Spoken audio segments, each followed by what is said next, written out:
हे guys, अस्सलाम वालेकुम to all of you. I am Asad Farooq. आज हम पढ़ने जा रहे हैं income from business. Income from business का क्वेश्चन कैसे सॉल्व करेंगे, हम इसके बारे में डिस्कशन करेंगे। मैं बताता चलूँ कि ये हम जो है आज बैठे हैं 14 नवंबर को, और 14 नवंबर 2024, और इस वक्त जो इनकम टैक्स ऑर्डिनेंस पाकिस्तान में अप्लाई हुआ है वो है जो अपडेटेड अप टू 30 जून 2024 का।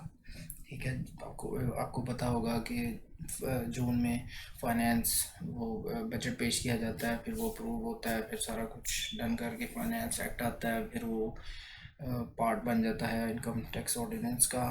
तो और इनकम टैक्स ऑर्डिनेंस जो है वो 2001 में हमारा बनाया गया था। अच्छा, इसके मुताबिक अब उसमें एक पार्ट है इनकम फ्रॉम बिजनेस। उसमें क्वेश्चन को सॉल्व करने के दो तरीके होते हैं, एक डायरेक्ट मेथड और एक इनडायरेक्ट मेथड। ठीक हो गया।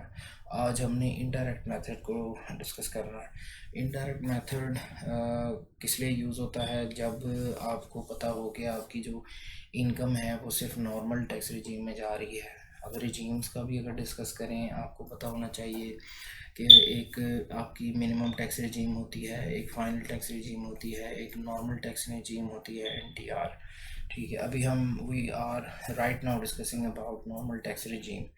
अच्छा, इसमें कोई निशानी क्या है कि कंपनी क्वेश्चन में क्या क्या निशानी है कि हमें पता चलेगा कि ये नॉर्मल टैक्स रिजीम में क्वेश्चन है और इसका क्वेश्चन इनडायरेक्ट मेथड से ही सॉल्व होना है। तो क्वेश्चन में जो है ना, सेल्स का ब्रेकअप दिया होगा। ठीक है, मतलब क्वेश्चन में बताया होगा जी सेल्स इतनी, कॉस्ट इतनी, इसके एक्सपेंसेस इतने, प्रॉफिट ग्रॉस प्रॉफिट इतना, नेट प्रॉफिट इतना, एक वर्किंग बनाई होगी। और उसके जो नीचे है सेल्स का ब्रेकअप दिया होगा कि इतनी सेल्स जो है रजिस्टर इतनी इसको की हैं, इसको की हैं, इसको की हैं, ब्रेकअप दिया होगा। ठीक है, उसमें अब ऐसा है कि हम इसको डिटेल में भी डिस्कस करेंगे कि जो है ना नॉर्मल टैक्स रिजीम और डायरेक्ट और इनडायरेक्ट में क्या फ़र्क है, वो उसके लिए हम अलग वीडियो बनाएंगे। अभी हम बात कर लेते हैं सिर्फ कि इनडायरेक्ट मेथड जो है वो क्या होता है। इनडायरेक्ट मेथड में बेसिकली आप लेते हैं accounting profit before tax. Accounting profit जैसे कि मैंने बताया कि वो एक ब्रेकअप दिया होगा, पूरा प्रॉफिट एंड लॉस पीएल बनाया होगा, और उसमें अकाउंटिंग प्रॉफिट बिफोर टैक्स उसमें गिवन होगा।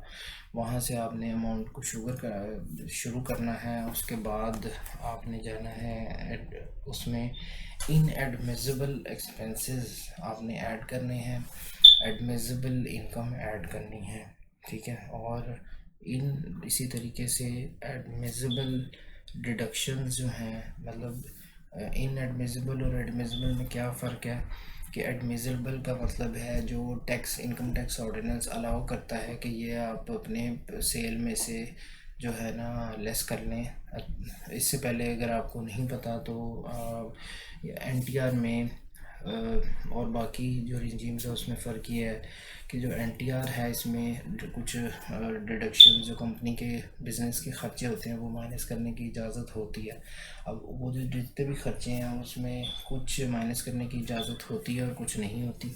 ठीक है, जो इजाज़त होती है कि आप माइनस कर लें उसे एडमिसिबल डिडक्शंस कहते हैं। ठीक है, और जो इजाज़त नहीं होती वो इनएडमिसिबल एक्सपेंसेस होते हैं। अच्छा, उसके अलावा इसमें क्या चीज़ है कि हम बात करें अकाउंटिंग प्रॉफिट बिफोर टैक्स में। ठीक है, accounting profit before tax mean जो एज़ पर अकाउंटिंग स्टैंडर्ड्स बनते हैं। अब कुछ एक्सपेंसेस होते हैं जो अकाउंटिंग स्टैंडर्ड्स के मुताबिक आप सेल में से लेस कर सकते हैं अपने अकाउंट्स बनाते हुए, और कुछ एक्सपेंसेस होते हैं जो आप से जो आप टैक्स में एक्सपेंस माइनस कर सकते हैं लेकिन अकाउंटिंग में नहीं कर सकते। मतलब जो अकाउंटिंग स्टैंडर्ड्स हैं और जो टैक्स लॉज हैं उसमें जो डिफरेंसेस हैं वो हमने इसमें बेसिकली रिकंसाइल करने होते हैं।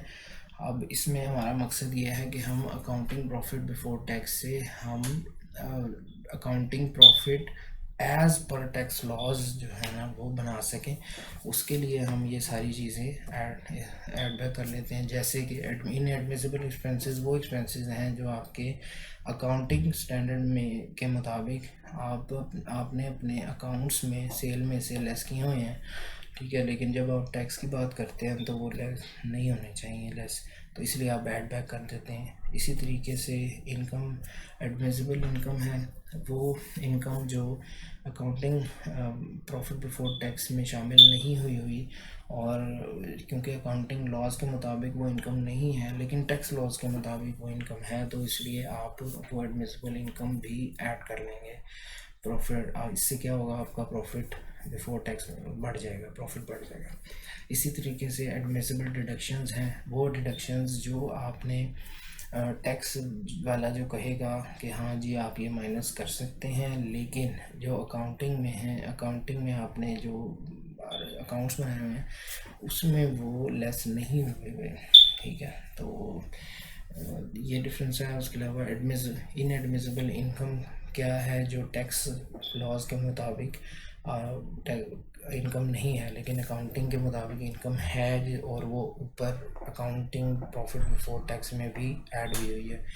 तो जब आप ये सारी वर्किंग कर लेंगे तो जो एंड पे फिगर बचेगी वो क्या है, वो है जी आपकी total income under income from business. तो ये इनकम फ्रॉम बिजनेस की ही सिर्फ हम बात कर रहे हैं। अच्छा, अगली बात जो, अगर मैं इसको फिल्टर को ओपन करूं, अब इनएडमिसिबल एक्सपेंसेस कौन से होते हैं और एडमिसिबल इनकम कौन सी होती हैं और एडमिसिबल डिडक्शंस कौन सी होती हैं और इनएडमिसिबल जो इनकम है वो कौन सी होती हैं, वो ये सारी हैं। इनको हम अगली वीडियो में वन बाय वन डिस्कस करेंगे। अभी सिर्फ वो एक ओवरव्यू दिया कि इस तरह से क्वेश्चन सॉल्व होगा।